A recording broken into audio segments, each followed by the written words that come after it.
Aleluias. Tiago, capítulo de número 5, versículo 17, eu tenho certeza que você conhece o texto, ele é conhecido, e diz assim, ó, Elias era homem semelhante a nós, sujeito aos mesmos, o quê?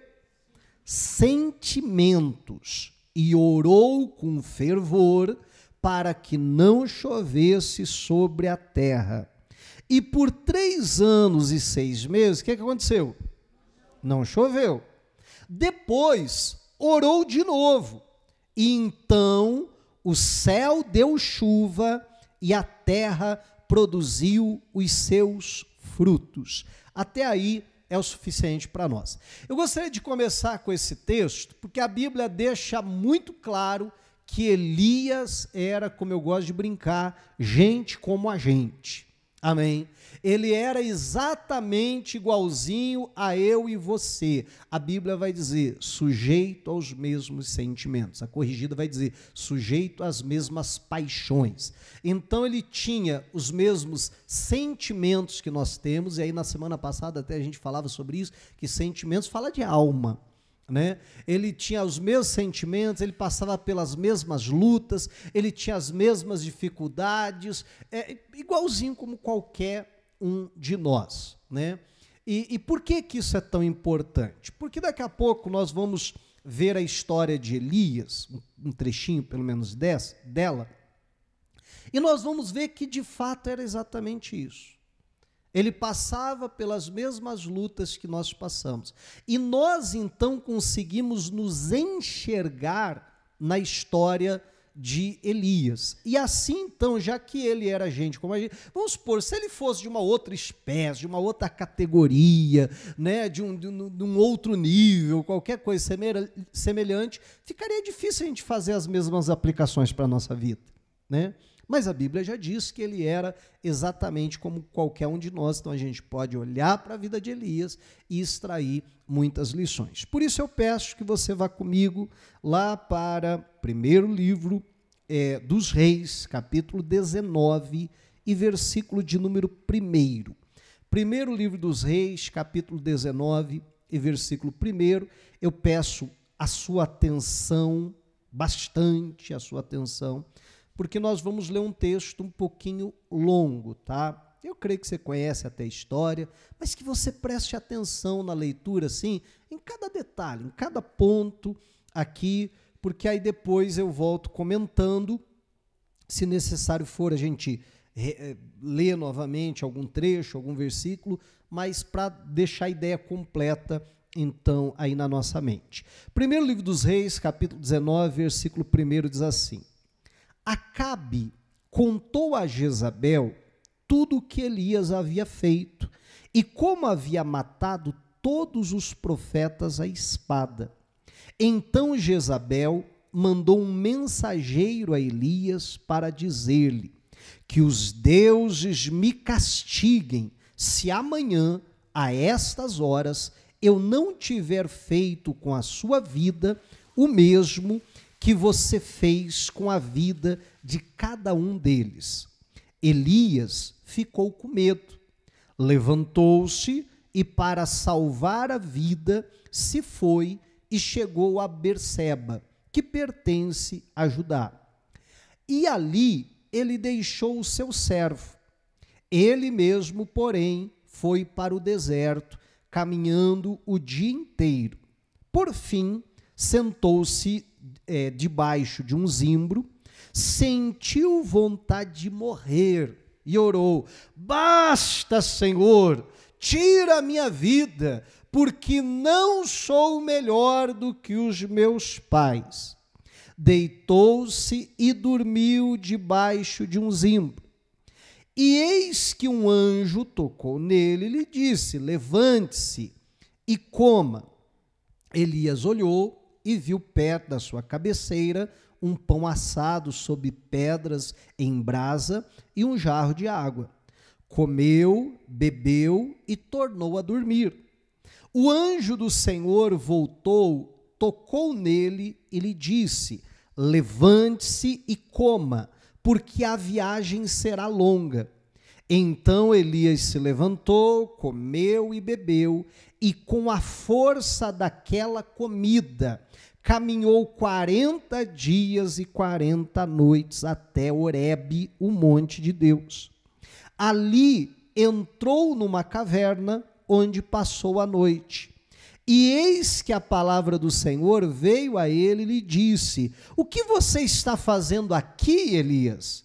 Ele respondeu: tenho sido muito zeloso pelo Senhor, Deus dos exércitos, porque os filhos de Israel deixaram a tua aliança, derrubaram os teus altares e mataram os teus profetas à espada. Só eu fiquei, e eles estão querendo tirar minha vida. Então foi-lhe dito: saia daí e fique diante do Senhor no monte. Eis que o Senhor estava passando, e um grande e forte vento fendia os montes e quebrava as rochas diante do Senhor. Mas o Senhor não estava no vento. Depois do vento houve um terremoto, mas o Senhor não estava no terremoto. Depois do terremoto veio um fogo, mas o Senhor não estava no fogo. E depois do fogo veio um som de um suave sussurro. Quando Elias ouviu isso, cobriu o rosto com um manto e, saindo, pôs-se à entrada da caverna. Eis que veio uma voz e lhe disse: o que você está fazendo aqui, Elias? Ele respondeu, mesma conversa de antes, né? Tenho sido muito zeloso pelo Senhor, Deus dos exércitos, porque os filhos de Israel deixaram a tua aliança, derrubaram os teus altares, mataram os teus profetas à espada. Só fiquei eu, e eles estão querendo tirar minha vida. Então o Senhor disse a Elias: vá, volte ao seu caminho para o deserto de Damasco. Chegando lá, unja Azael como rei da Síria. Unja também Jeú, filho de Ninsi, como rei de Israel. E Eliseu, filho de Zafate, de Abel-Meolá, como profeta em seu lugar. Quem escapar à espada de Azael, Jeú matará. Quem escapar à espada de Jeú, Eliseu o matará. Também conservei em Israel 7.000, todos os joelhos que não se dobraram a Baal e toda a boca que não o beijou. Amém? Olha só, a história de Elias é muito interessante, né? Principalmente esse trecho aqui que nós estávamos lendo há pouco.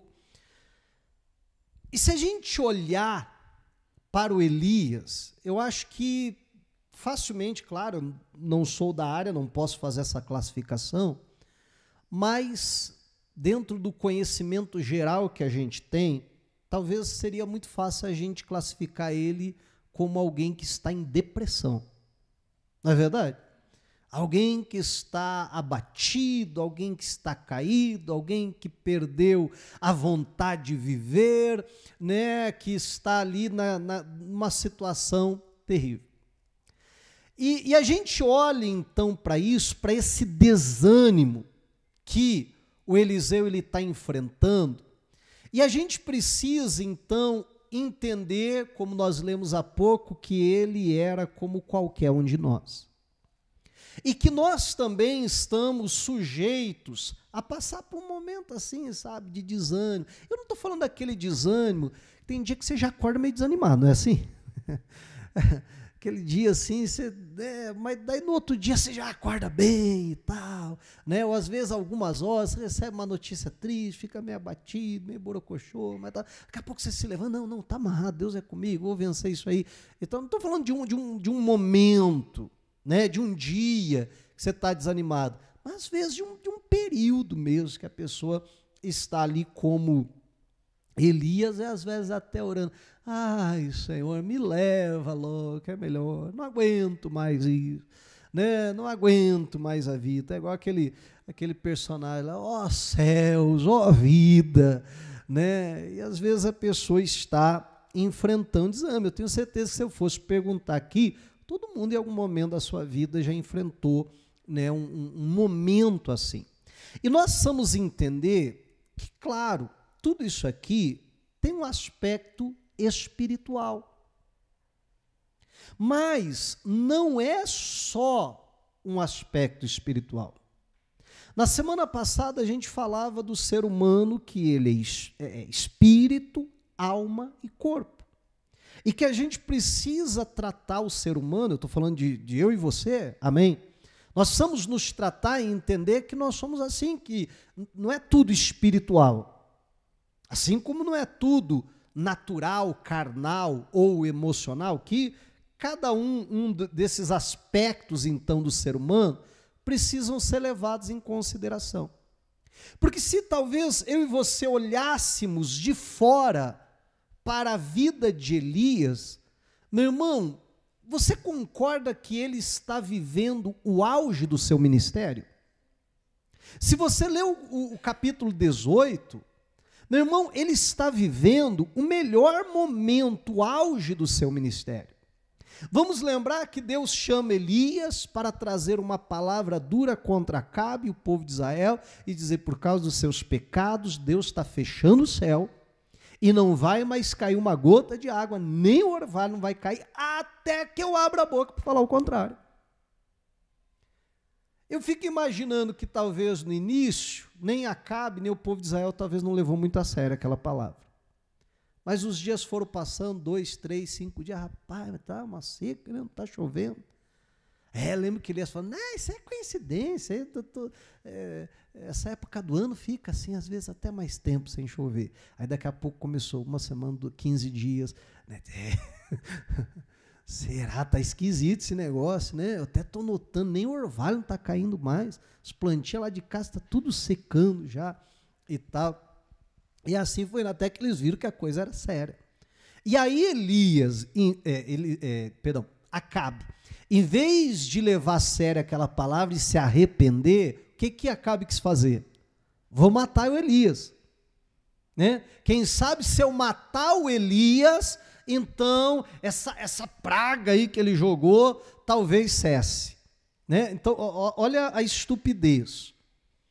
Em vez de se arrepender e fazer aquilo que Deus estava mandando, queria matar. E aí Elias tinha que ficar ali escondido. Bom, Deus manda ele ir até o ribeiro lá, beber água do ribeiro, os corvos traziam alimento para ele.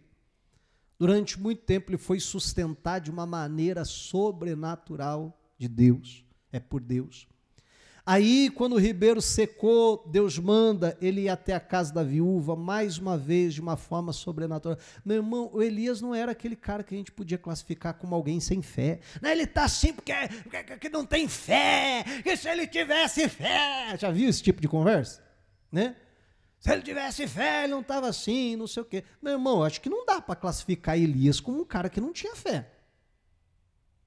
Ele vai lá e diz para a viúva, você vai fazer primeiro para mim, depois para você e para o teu filho, que assim diz o Senhor, a farinha não vai acabar, o azeite não vai acabar. Então, meu irmão, ele está sendo novamente sustentado por Deus de uma maneira sobrenatural. A Bíblia diz que eles comeram por muitos dias ali daquela farinha, daquele azeite. Se passam, como eu havia narrado, 3 anos e meio, né, como o texto que a gente leu de Tiago fala sobre isso, haviam se passado 3 anos e meio, e aí Deus diz, Elias é agora. Se apresenta a Acabe, e ele se apresentou, mandou chamar todo o povo, você conhece a história, fez lá o desafio dos deuses, não é isso? Gente do céu, olha só, fez o desafio dos deuses, colocou lá o altar, falou, o negócio é o seguinte, ou vocês servem a Deus, vocês servem a Baal. Ficar aqui, pecar, né, como, quase que eu falei na minha mocidade, né, mas eu ainda estou na minha mocidade, né, mas alguns anos atrás, eu lembro que o pessoal brincava muito assim, é o crente Raimundo, lembra disso? Né, o que era o crente Raimundo? Um pé na igreja, outro no mundo, não é assim? o pessoal falava, né? É aquela pessoa que não se decide, está com um pé na igreja, mas está com outro pé lá no mundo. Né? E Elias fala algo muito parecido com isso. Até quando vocês vão ficar coxando entre dois pensamentos? Ou Deus é Deus, você põe os dois pés e se firme em Deus, ou que você se entregue logo a Baal aí, mas que não pode ficar com um pé lá, outro cá. E ele faz aquele desafio, o Deus que responder com fogo, então esse verdadeiramente é Deus. Colocam as pedras, o animal lá, a lenha, mas não pode acender fogo, só quem vai acender o fogo é Deus. Eles clamam a Baal, clamam. 850 profetas, 450 de Baal, mais 400 de Azera, ou Azerá, né? Que inclusive comiam lá na mesa, junto com a Jezabel. Estão lá clamando, resposta não vem. Ele ora, vem fogo do céu. Dá para dizer que o cara não está no auge do seu ministério, gente? Quando o fogo desce do céu, todo aquele povo reconhece que o Senhor é Deus, começa a clamar, só o Senhor é Deus, só o Senhor é Deus e tal. Ele manda matar os profetas de Baal, eles matam aqueles 850 profetas de Baal ali. Depois que isso acontece, ele diz para o Acabe, olha, que o problema é que está 3 anos e meio sem chover, lembra? Né?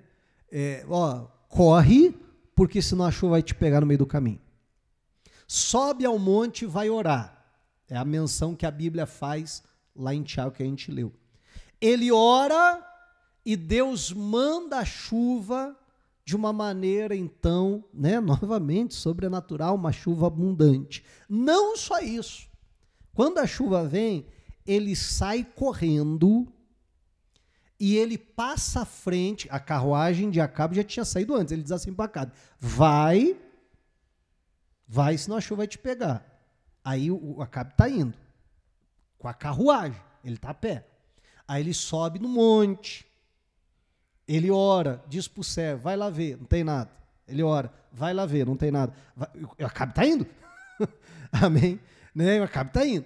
E tal. Tem uma pequena luz. É o suficiente, a chuva está vindo. Ele sai correndo, passa na frente da carruagem de Acabe. Meu irmão, olha quantos sinais, olha o mover sobrenatural que está acontecendo. Como eu disse, é o auge do ministério dele. Então, esse desânimo, essa depressão, vamos assim chamar, como eu classifiquei há pouco, mas como é algo mais clínico, eu vou chamar de desânimo, tá? Eu não posso dizer o que era, não posso diagnosticar ninguém. Né? Então, aquele desânimo que ele está enfrentando, não dá para dizer que era porque ele estava mal com Deus. Você concorda comigo? Como é que vai? Não, o cara ele não tinha fé. Já tivesse fé. Não dá para dizer. O cara acabou de orar e a chuva veio depois de 3 anos e meio. O cara, de uma maneira sobrenatural, sai correndo, fogo desce do céu. Há um avivamento gigantesco ali na nação. Amém? Por quando o ministério dele, não dá para dizer que ele estava mal com Deus. Não dá para dizer que esse desânimo era por causa, né, que as coisas não iam bem para ele, que ele estava, né, vamos dizer assim, no fracasso, na derrota. Não, ele estava no auge. Meu irmão, eu acredito que o assunto mais falado em Israel nesse momento era quem? Era Elias. Como Deus mandou fogo, como a chuva veio, como, né, Deus usou ele. Você está entendendo? Então, aparentemente, não havia nenhum motivo para isso.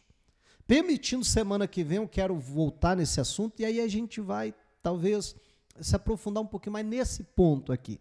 Mas hoje eu vou passar de uma maneira mais superficial por aqui. Aparentemente, o problema não era esse. Não era fracasso, não era falta de Deus, não era falta de fé, não era nada disso. Mas mesmo assim, aqui está Elias nesse desânimo, pedindo a morte, eu não quero mais viver, Senhor, e aquela coisa toda como nós vimos, né? E Deus, então, ele vai tratar o Elias, porque nenhum de nós somos descartáveis para Deus. A ponto de Deus olhar e dizer assim, já que você está assim, então sai daí, vou colocar outro mesmo, porque você... Não, Deus vai tratar essa questão do Elias. E para Deus tratar isso, né, nós precisamos entender que Deus vai abordar vários pontos, várias frentes, como a gente já vai passar a enumerar. Eu coloquei aqui 7 pontos que hoje eu gostaria de destacar. Mas, às vezes, na nossa vida, nós passamos por situações assim, que você olha para a tua vida e você diz, poxa vida, mas aparentemente está tudo bem. Está tudo bem com a minha família, está tudo bem financeiramente, não estou rasgando dinheiro, mas está tudo bem financeiramente, está tudo bem na minha saúde, está tudo bem no meu trabalho. Você está entendendo? Né? Por que esse desânimo? Por que eu estou assim? Por que eu perdi aquele ânimo, aquela vontade? O que está acontecendo comigo? Alguém já se estranhou assim? Né? E aí a gente logo procura uma resposta natural. Não, vai ver que é por causa disso, vai ver que é por causa daquilo. E às vezes a gente até olha e diz assim, não tem nada que justifique isso. Né? É meio que a crise de quando tudo está bem.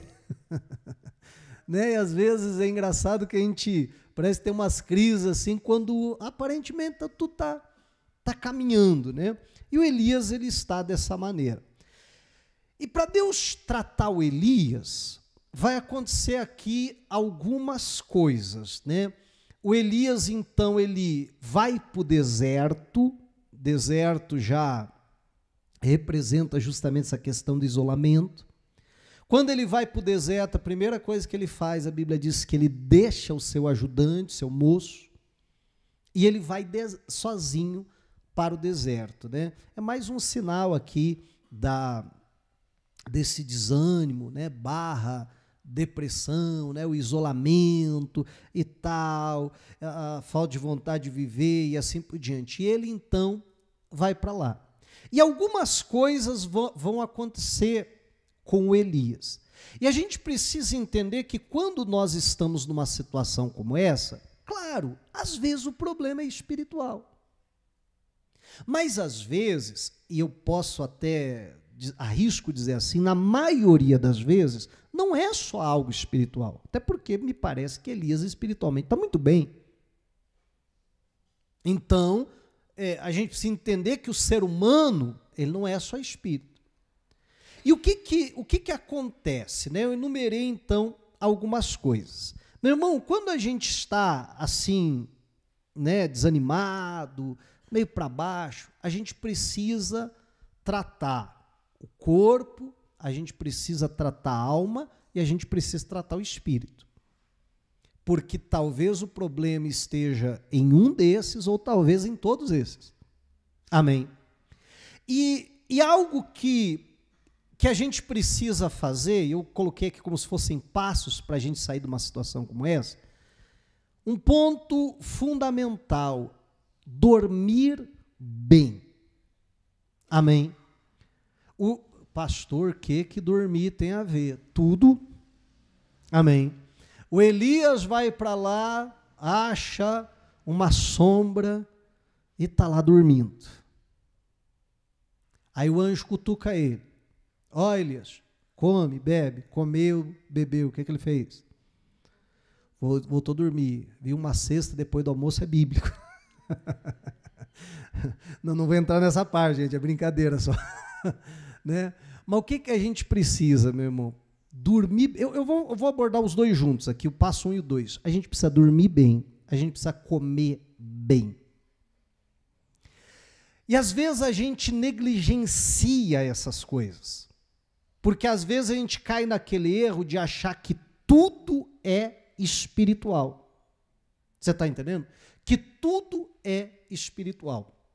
E a gente precisa entender que a gente tem um corpo, que a gente tem uma alma e que tudo isso é necessário a gente cuidar também. Eu vou até falar de mim, de um testemunho meu, pessoal. Eu fiz tratamento para tireoide.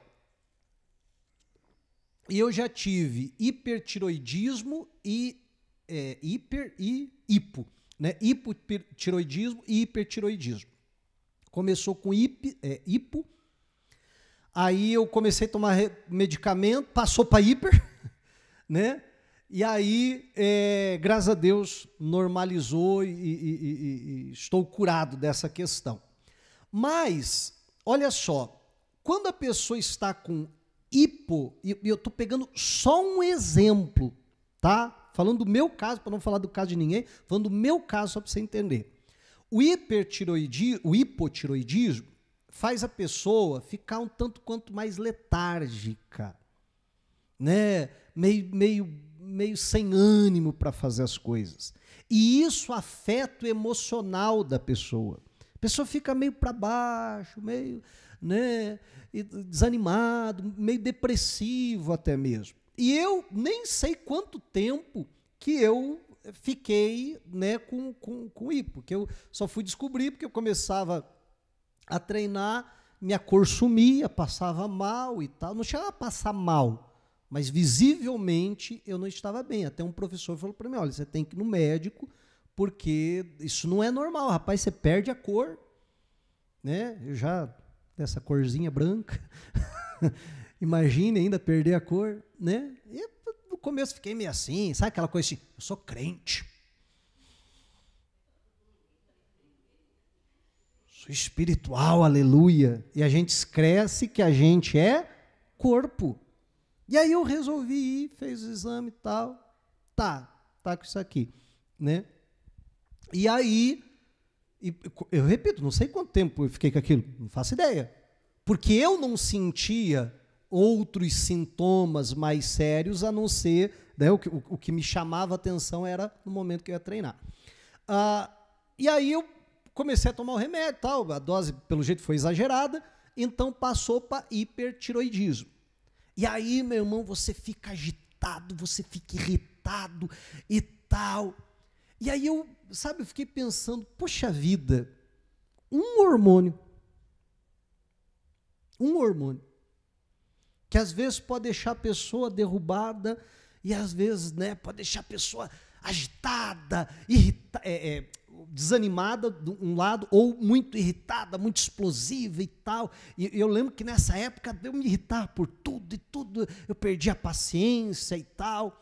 Olha que coisa séria. E aí eu até fiquei pensando, poxa vida, quantas pessoas às vezes passam anos da vida, ou a vida inteira, meio triste, para baixo, não sei o quê, e às vezes é um hormônio.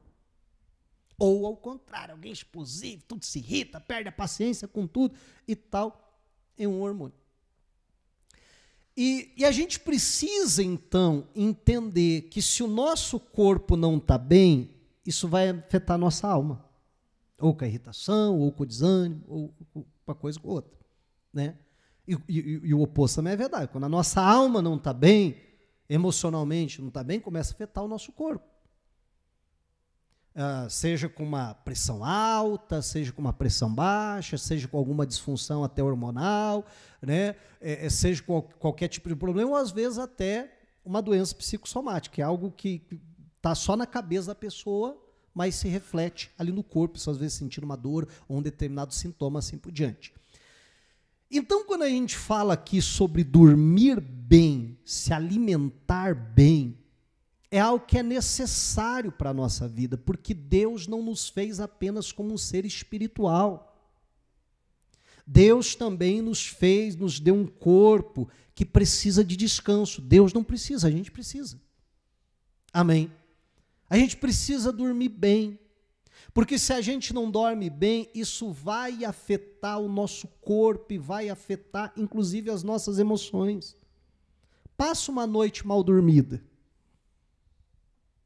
Como é que está a tua parte emocional no outro dia? Você fica irritado, não é assim? Você fica impaciente, assim. Passa uma noite bem. Já melhora muito.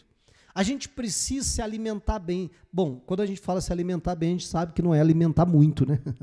Ô, pastor, graças a Deus, ó, estou me alimentando muito bem, pastor, eu como e até me acabar. Não é disso. Alimentar bem É se alimentar de uma maneira saudável, é se alimentar de uma maneira, né? Olha só, a Bíblia diz assim, né? Que o nosso comer seja para glorificar Deus. E aí a gente tem que se perguntar, o meu comer está sendo para glorificar Deus? Às vezes Deus não está sendo glorificado na minha forma de comer. Amém? Eu preciso também entender isso. Aí, pegar mais um exemplo. Aí você come tarde. Come uma comida pesada antes de dormir. Você dorme bem? Não consegue dormir bem. Então a gente precisa dormir bem, a gente precisa se alimentar bem, a gente precisa fazer atividade física, porque ele dormiu, comeu, voltou a dormir. O anjo não cutucou, preguiçoso. Não, deixa ele dormir, está precisando. Amém? E quantas vezes a gente acha que dormir é tempo perdido? Não, pastor, não tenho tempo para dormir, não. Meu irmão, quando você dorme, está bem descansado, tua produtividade multiplica tantas vezes mais. Quando a gente está dormindo, é que o nosso cérebro se reorganiza e você consegue assimilar aquilo que você aprendeu durante o dia. Quando a gente está dormindo, os nossos músculos vão sendo curados, vão sendo sarados, a toda uma limpeza, posso dizer assim, ou uma reorganização em todo o nosso ser. Então a gente precisa entender que isso é importante, assim como se alimentar, assim como fazer uma atividade física, porque daí o anjo acorda ele e diz assim, come mais aí, né? Porque o trecho vai ser longo, não é isso? Rapaz, já imaginou o camarada caminhou 40 dias, 40 anos, pensa numa atividade física, né? Você está precisando se exercitar, por quê? Porque isso faz bem, né? E aí, novamente, meu irmão, você sabe bem disso, você fica assim meio preguiçoso e tal, aquilo afeta o teu humor. Aí você se levanta, faz uma atividade física, o que você gosta? Pastor, eu gosto de fazer uma caminhada, eu gosto de jogar bola, eu gosto de fazer ginástica, eu gosto, sei lá do que, levantar uns pesos e tal. Você faz. Como é que fica a tua disposição? É outra. Não é verdade? É outra disposição. Então é necessário, meu irmão, Deus, ele nos fez corpo, alma e espírito, e a gente precisa cuidar de cada um deles. E entender que, no que diz respeito ao aspecto físico, e até um tanto quanto emocional, como eu estou linkando uma coisa com outra, mas a gente precisa dormir bem.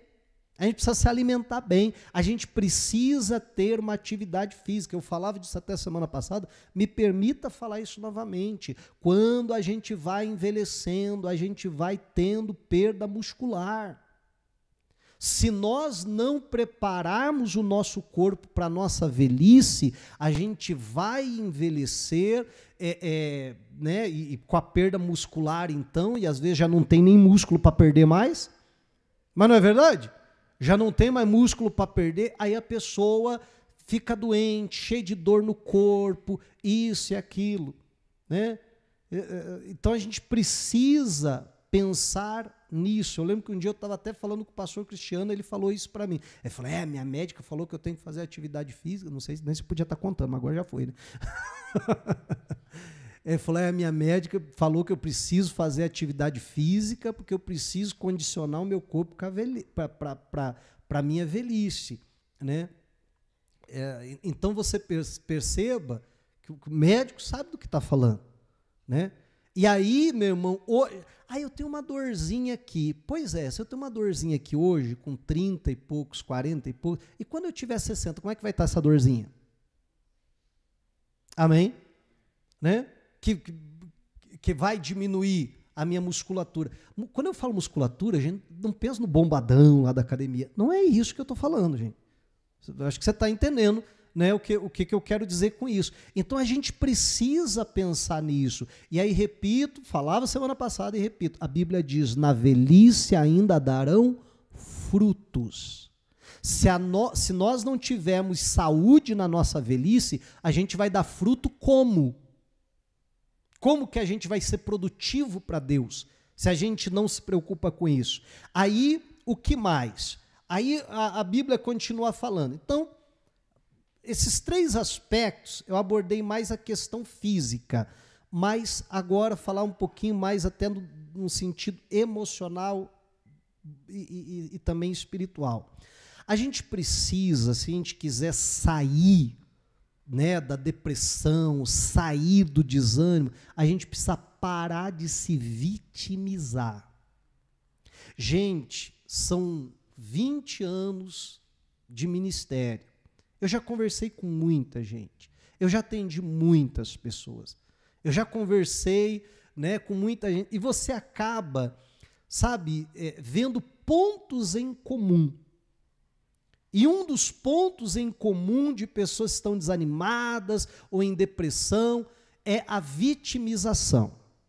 O Elias vai até o monte, chega lá, se enfia numa caverna.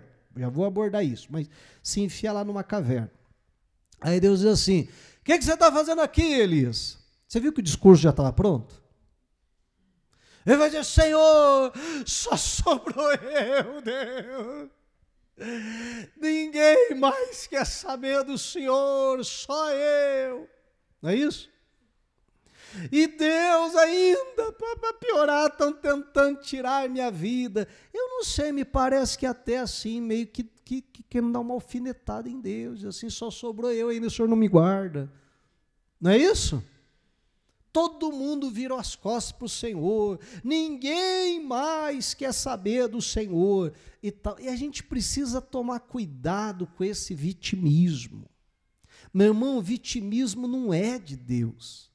A gente não pode ficar se achando que nós somos vítimas da sociedade, que eu sofro mais do que os outros. Você já viu que a gente tem essa tendência? Da nossa dor ser sempre pior do que dos outros? Você já viu como o problema dos outros sempre é mais fácil de resolver? Não é assim? O problema dos outros sempre é mais fácil de resolver. O nosso não. O nosso é complicado, o nosso é difícil e tal. E às vezes a pessoa entra nesse vitimismo. E perceba que esse vitimismo é uma questão emocional. É a pessoa que condiciona a sua mente, os seus sentimentos. Eu sou o coitadinho, eu sou o sofrido, eu sou um injustiçado, que ninguém olha por mim, que isso, que aquilo. A Bíblia vai dizer de um homem, lá em João 5, que estava 38 anos paralítico, esperando o movimento das águas, lá no tanque de Betesda, para entrar na água. Você conhece a história. Jesus chega para ele e faz uma pergunta muito simples. É aquele tipo de pergunta de sim ou não. Né? Jesus pergunta assim: você quer ser curado? Qual que é a resposta? Sim ou não. Se quiser justificar, sim, vírgula, tá. Não, vírgula, tá. Mas nem precisava, sim ou não. Jesus pergunta: você quer ficar curado? O homem começa: Jesus, deixa eu contar a minha história. Jesus do céu, olha, o povo aqui não ajuda ninguém. O pessoal aqui, depois diz que é crente, mas pensa que ajuda alguém, não ajuda. Quando é água agitada, ninguém me coloca lá. E o que é pior, eles ainda entram na minha frente. Ninguém respeita que eu fui o primeiro a chegar nesse lugar. Eu estou com a senha 1 aqui. Você acha que esse povo respeita nada? Passa na minha frente. E eu estou aqui. Você está entendendo? E aí Jesus vai encurtar logo a conversa. Vai dizer: olha, toma o teu leito, pega a tua cama e anda. Amém? E às vezes a gente está nessa, sabe? Porque as pessoas, porque os outros, porque ninguém quer saber do Senhor, porque essa sociedade, porque a minha família, porque a igreja, porque não sei o quê. Gente, a gente precisa parar dessas coisas, isso faz um mal terrível para a gente. Não faz mal para os outros, faz mal para nós mesmos. E é engraçado que Deus diz assim: sai daí, Elias. Deus não responde. Veja bem, Elias, olha só, deixa eu te explicar, Elias. Deus diz: sai dessa, Elias. Não é isso? Sai dessa, Elias. E aí vem o vento, o terremoto, o fogo, isso e aquilo. E aí depois ele sai. E Deus pergunta a mesma coisa: o que você está fazendo aqui, Elias? O que ele vai falar? Mesma ladainha. Você já viu pessoa que passa um ano, você encontra a pessoa e diz, e aí, como é que tá? É a mesma conversa. Né? Não, ninguém me ajuda, porque não sei o quê, porque o meu marido, não, que a minha esposa, que tá. E a mesma coisa, não mudou nada. Né? Por quê? Porque a pessoa entra nessa vitimização que a pessoa fica com dó dela mesma. Ela fica com pena dela mesma e pensa numa coisa que nos trava, que nos prende, que nos impede a sair desse desânimo, é a gente ficar tendo dó da gente mesmo. Amém? Ficar sentindo pena da gente mesmo. Isso é algo terrível. E Deus vai dizer, sai daí, como eu disse, né? Então, vem o fogo, vem o vento que fende as rochas, vem o terremoto, vem isso e aquilo. E às vezes, quando a gente está numa situação como essa, a gente fica achando que para Deus nos tirar dali, precisa de um vento que arrebente as fendas. Não é assim? Não, Deus, olha, eu estou numa situação. Para eu sair daqui, Senhor, só se acontecer algo muito grande. Mas veio o vento, veio o terremoto, veio o fogo. E a Bíblia vai dizer, e Deus não estava no terremoto, e Deus não estava no vento, e Deus não estava no fogo. E aí a Bíblia diz que veio uma voz como um sussurro. Amém? E quando Deus fala dessa maneira, né, com Elias, aí ele sai para fora. Aí ele ouve a voz de Deus, aí ele responde à voz de Deus. Outro ponto que nós somos para sair do desânimo, uma situação como essa, meu irmão, é ouvir a voz de Deus. Só que o grande problema é que às vezes a gente quer ouvir a voz de Deus, sabe, num estrondo, em algo sobrenatural. E como é que Deus fala? Num sussurro. Amém? E Deus fala, meu irmão, dessa forma. Deus fala num sussurro e a gente tem que estar atento para conseguir ouvir a voz dele e dizer, eu vou sair dessa situação. E às vezes a gente fica criando, sabe, obstáculos na nossa vida. Eu já vi muita gente, dessa caminhada, muita gente dizendo assim, não, pastor, olha, se o missionário vier aqui orar por mim, pastor, olha, eu creio que eu vou sair dessa situação. Já ouviu essa conversa? Eu já ouvi demais. Não, pastor, se o fulano de tal vier aqui, e não, qualquer oração, se fizer aquela oração, aí sim, você está entendendo que a pessoa quer terremoto, quer vento, que despedaça a rocha e tal. Meu irmão, e Deus, ele fala no nosso interior. Deus pode usar um missionário, pode usar esse aqui, pode, como a gente cansa de ouvir testemunho aí. Amém? Cansa no bom sentido, né? de ouvir testemunho aí. Mas, meu irmão, entenda que muitas vezes o milagre vai acontecer ali na nossa vida numa voz doce, suave, que fala ao nosso coração e que a gente responde. Então a gente precisa estar atento à voz de Deus. Só que Deus fala num sussurro. E às vezes a gente perde ou não se atenta para isso porque é apenas um sussurro. Quando é um sussurro, se você não prestar bem atenção, você não entende. Não é verdade? Você tem que prestar bem atenção naquilo ali. Bom, ponto de número 6, já estamos se encaminhando para o final. Eu coloquei até assim, sair das nossas cavernas. A gente precisa sair das nossas cavernas. Olha só, o anjo do Senhor vai dizer, come, porque cumprido vai ser o caminho. Quem decidiu o caminho que ia seguir foi ele. Quem decidiu ao chegar lá se enfiar numa caverna foi ele. Até porque não faz sentido. Você está indo para um monte, o que espera?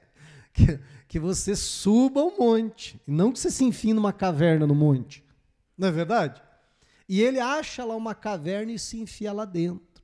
E essas cavernas que eu estou dizendo, as nossas cavernas, é geralmente o isolamento. Porque perceba, como eu falava há pouco, primeiro, ele vai para o deserto já buscando se isolar.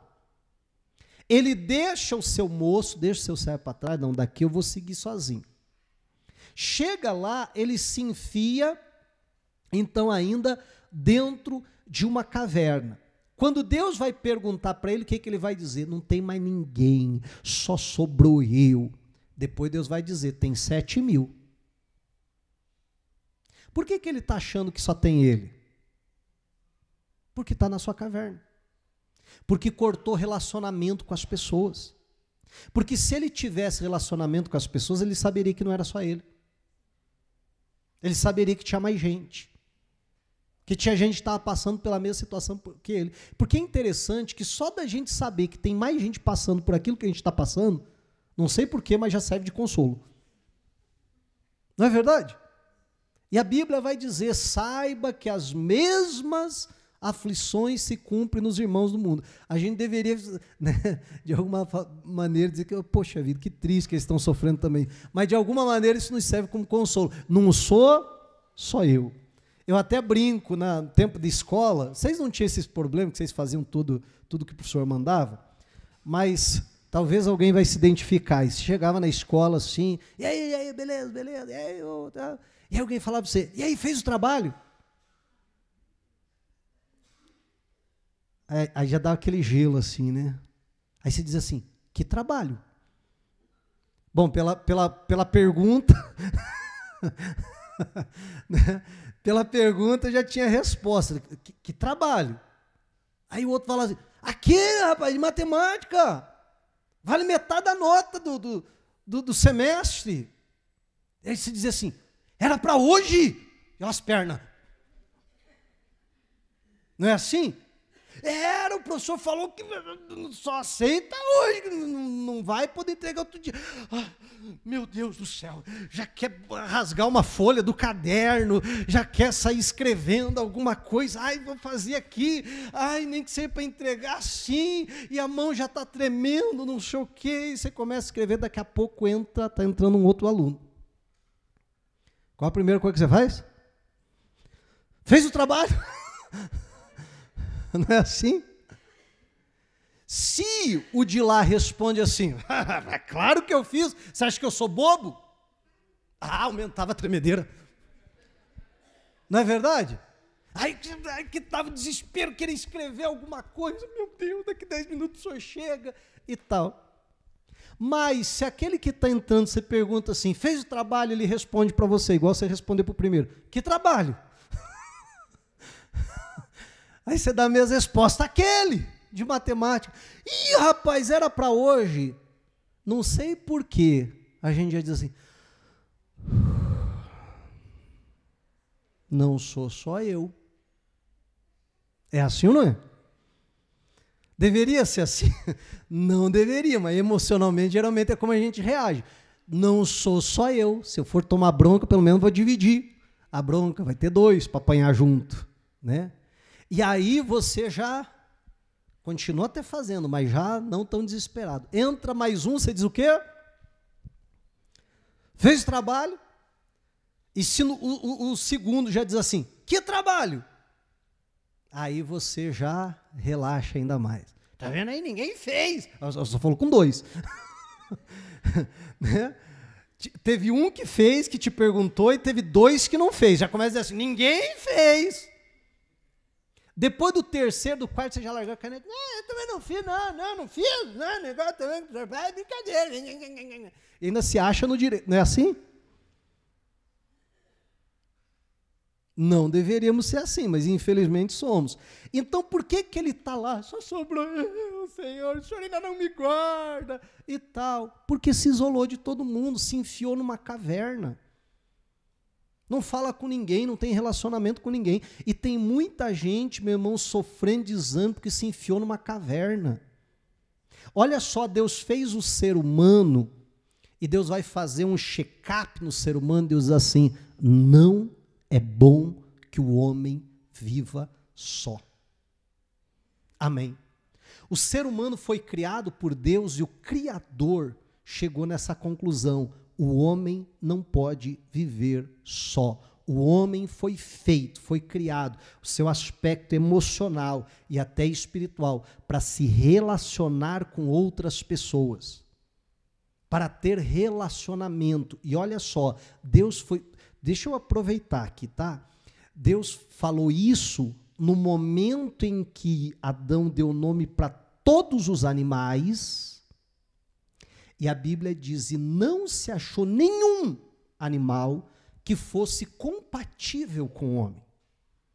Então Deus diz, eu vou criar alguém igual a ele, que lhe corresponda em tudo, para que haja relacionamento. E hoje em dia tem muita gente fazendo o quê? Se enfia numa caverna, acha um animalzinho para se abraçar nele, ou não? Não sou nada contra você ter animal de estimação. Eu sou contra você tratar ele como se fosse uma pessoa. Aí eu sou contra. Tá? Mas é minha opinião, você pode discordar, fica à vontade. Tá? Mas estou deixando claro a minha opinião. E estou fazendo a referência bíblica porque eu tenho essa opinião. Aí você pode concordar ou não. Mas você está me entendendo? E aí a pessoa, para suprir a sua carência emocional, então a pessoa pega um animalzinho ali de estimação e começa a tratar aquele animal como se pessoa fosse. E nunca vai ser. Então a gente precisa entender que o ser humano precisa de relacionamento. E aí, como desculpa, diz, não, porque os animais são melhores que o ser humano. Você já notou que você falando isso, você está falando mal de você mesmo? Não é verdade? Enfim, mas olha só. Deus nos fez para ter relacionamento com pessoas. Conversar com pessoas, dar risada, brincar. Não, pastor, eu sou crente, eu sou muito sério. Não gosto desse tipo de coisa. Se for para conversar comigo, é só da palavra do Senhor. Para, né? Para, a gente é espiritual, precisa de conversas espirituais, claro que precisa. Mas a gente precisa dar risada. Amém? A gente precisa brincar. A gente precisa conversar sobre outras coisas. Isso faz bem para a nossa alma. Isso vai refletir nas coisas. A gente precisa se relacionar com pessoas. A gente precisa sair da nossa caverna. Né? E quando eu falo relacionamentos, é com as pessoas e até com Deus. Se a gente ficar se enfiando em caverna, meu irmão, daqui a pouco a gente está igual a Eli, né? Eu quero morrer, não quero mais viver. E quantas pessoas estão assim? Por último, para não virar vigília, está quase virando já. Por último ponto que eu gostaria de abordar, meu irmão, a gente precisa ter um novo propósito de vida. Olha só, Deus chamou Elias para que ele confrontasse Acabe e os pecados de Israel, e em especial da casa de Acabe, que eram os governantes daquela nação. Todo o propósito de vida dos últimos anos de Elias é em torno disso. Eu fico imaginando quando Deus o chama, que ele está imaginando, eu vou confrontar, eles vão se arrepender, Deus vai fazer uma obra. Você está entendendo? Ele confronta, o que acontece? Nada disso. Então ele diz, então não vai chover. E o tempo está passando, e o tempo está passando, e o tempo está passando. Eu fico imaginando ele até orando, intercedendo, meu Deus, que essa turma se arrependa logo, que essa turma deixe o pecado deles, que essa turma se converta, para que venha a chuva, para que eu cumpra o meu propósito, chamar de Deus para a minha vida. E todos aqueles anos estão se passando. Agora chega um dia que Deus vai dizer para ele, agora se apresenta, diz, até que enfim, Senhor. Glória a Deus, vai ser agora. Fogo desce do céu, meu irmão. Vem a chuva. Há um mover ali, como eu disse, maravilhoso da parte de Deus. E na cabeça do Elias provavelmente está assim: agora vai. Não é isso? Agora vai, agora Acabe se converte. Agora Jezabel vai virar crente. Né? Agora o negócio vai resolver. E ele está lá, mó empolgadão. E aí daqui a pouco vem a notícia, Jezabel falou que vai te matar. Que converter nada. Ela quer acabar contigo. Eu fico imaginando que talvez aquilo possa ter sido, semana que vem, permitindo Deus, a gente vai abordar outro ponto, mas aquilo provavelmente foi um baque para ele, porque daí eu acho que ele se perde ali. Porque ele diz, eu estou há anos trabalhando em prol disso, do arrependimento da casa de Acabe. Depois de fogo descer do céu, de 3 anos e meio de seca, eu oro, a chuva vem, e nem isso essa turma não se converte, que mais que eu tenho que fazer? Mas não é verdade?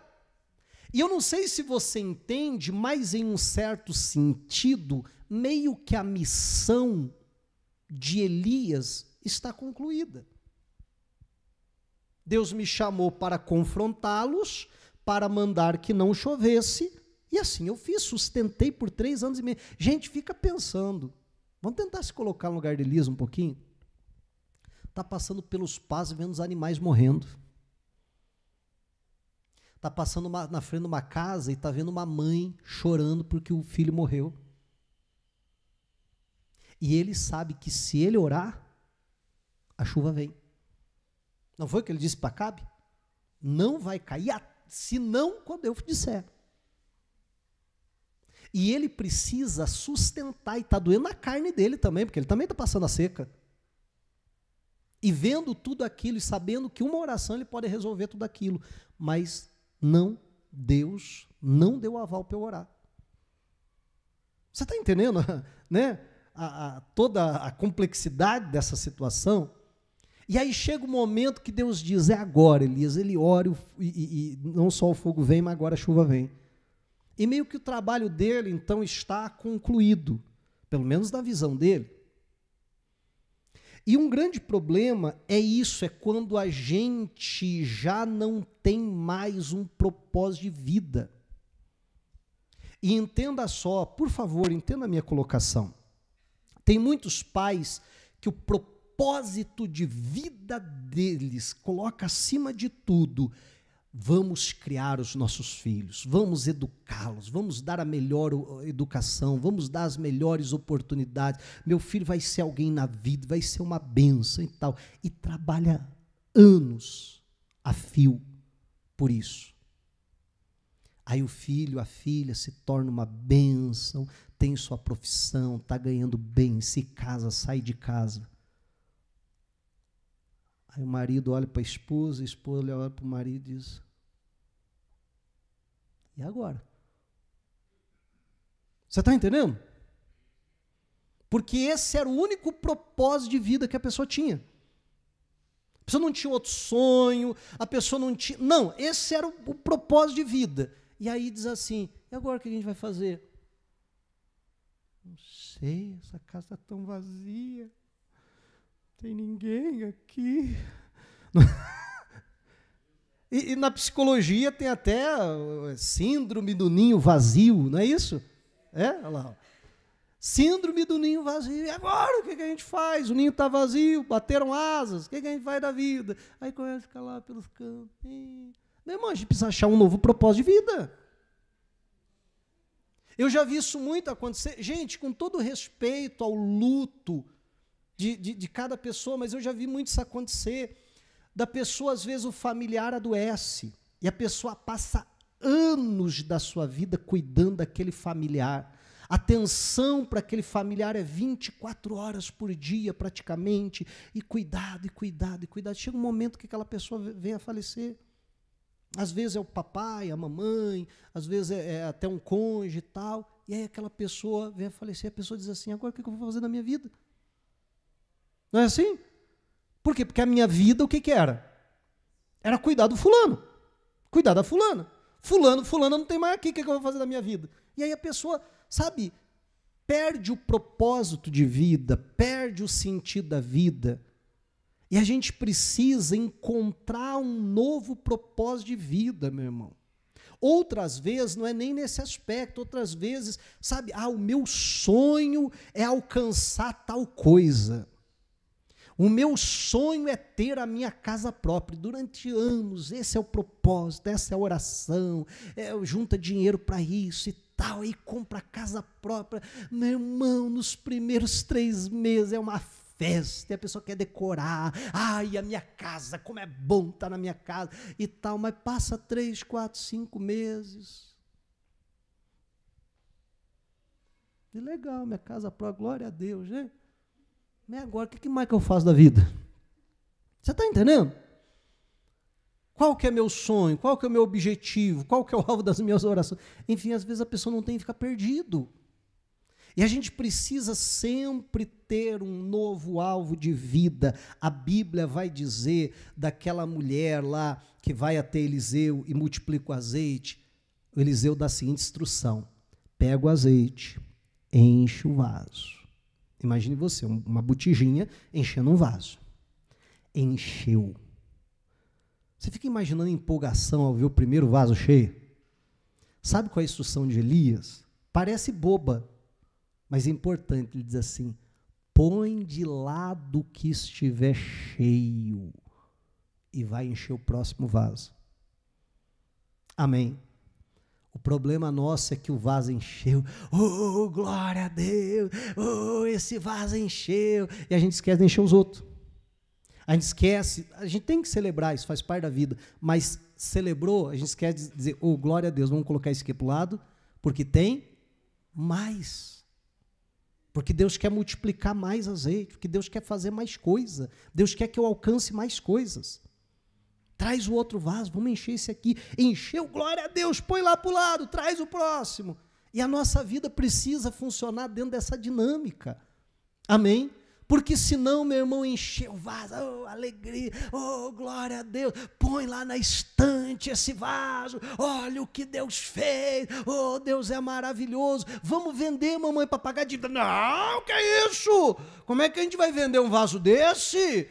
Olha o que Deus fez, não, um vaso desse a gente tem que guardar aí. E não é assim que a gente faz muitas vezes? Você está entendendo? Né? E a gente precisa, sabe, colocar de lado, dizer, eu vou para o próximo, eu realizei esse sonho, tem mais um, tem outro, tem mais, Deus tem mais para fazer na minha vida, amém? Em nome de Jesus Cristo, cuidado mesmo, olha para a sua vida, principalmente você que está meio para baixo e tal, qual que é o teu propósito de vida? Você tem se relacionado com as pessoas, e aí, mais uma vez, eu volto no ponto, cuidado com o vitimismo. Pastor, ninguém vem me visitar, pastor. Ninguém vem me ver, eu estou abandonado aqui, pastor. Por isso que eu estou nessa caverna. Já ouviu essa história? Né? Meu irmão, sai da caverna. Eu já falei do meu avô, sabe o que meu avô fazia? Quando estava idoso? Não pagava passagem. Sério, não pagava passagem? Ele ia passear. Entrava num ônibus, descia no terminal, pegava outro ônibus, sentava do lado de alguém. E aí, como é que tá? Bom, pois é, será que chove? É, não, é, e a vida, é, e tal, e não sei o quê. E ali, meu irmão, ia pregando a palavra para as pessoas, e ali ia conversando, ia se distraindo, ia tendo relacionamentos. Aí você saía com ele, ele conhecia todo mundo, você ficava até com vergonha. Conhecia o padeiro, conhecia o leiteiro, conhecia não sei quem, que conversava com todo mundo. Tinha relacionamento com todo mundo. Não, pastor, que ninguém é meu amigo. Vai para a igreja, meu irmão. Você já viu que na igreja não falta trabalho? Não falta serviço? Vai para a igreja, vai conversar com as pessoas, vai ter relacionamento, sai da caverna. Vai lá na feira, lá, começa a passear na feira, você não puxa papo com alguém lá, não sai uma boa amizade. Vai bater no vizinho, perguntar se está precisando de alguma coisa, né? Oferecer ajuda, o vizinho está lavando o carro, oi, e aí, beleza? Quer uma mão aí? E tal. Não pode fazer muita coisa, mas segurar a mangueira para você lavar, amém? Mas depois está precisando de alguma coisa, ele é o primeiro a dizer, não, vou ajudar, fulano ali é gente boa. Não é assim? O problema é que a gente se tranca na nossa caverna. O problema, meu irmão, é que a gente, às vezes, ou por alcançar, ou de alguma maneira por perder aquilo que era alvo da nossa vida, a gente não cria um novo propósito. E aí se perde, aí fica triste, depressivo, abatido. Esse aqui não deu, não, eu vou criar um novo propósito. Deus tem um propósito para a minha vida, Deus tem algo que quer realizar através de mim, amém? E assim ir. Por quê? Porque o que Deus vai dar para Elias é isso. O Elias diz, eu não aguento mais, Senhor. Deus vai dizer, tá bom, quer pedir demissão? Quero, Senhor. Pode me recolher. Ele diz, então tá bom, então pelo menos você vai ser responsável e colocar alguém no teu lugar. Não é isso? Você vai ungir Azael, você vai ungir Jeú e você vai ungir Eliseu em teu lugar. E os próximos anos do ministério de Elias é preparando Eliseu para ficar no seu lugar. Amém? Então você vai ter responsabilidade, coloca alguém no seu lugar, beleza. Quando aquele que ele escolheu, ou melhor, Deus escolheu, né? Mas aquele que ele preparou estava pronto, então Deus recolhe, ele joga a capa e diz, toma aí. Né? Lembra da história? E Eliseu fica no lugar dele. Então a gente precisa olhar para essas coisas. Perceba que eu abordei alguns aspectos aqui, claro, espirituais, mas eu acho que eu abordei mais aspectos naturais do nosso corpo e da nossa alma do que necessariamente aspectos espirituais. Semana que vem, permitindo Deus, eu quero trazer uma outra visão para esse texto. Mas entenda que a gente não é só espírito. E às vezes a gente quer resolver tudo no aspecto espiritual. Às vezes está precisando dar alguma reorganizada no corpo, na alma, nas emoções, ter mais relacionamentos e assim por diante, e vencer essa situação. Amém? Diga a glória a Deus, vamos aplaudir Jesus.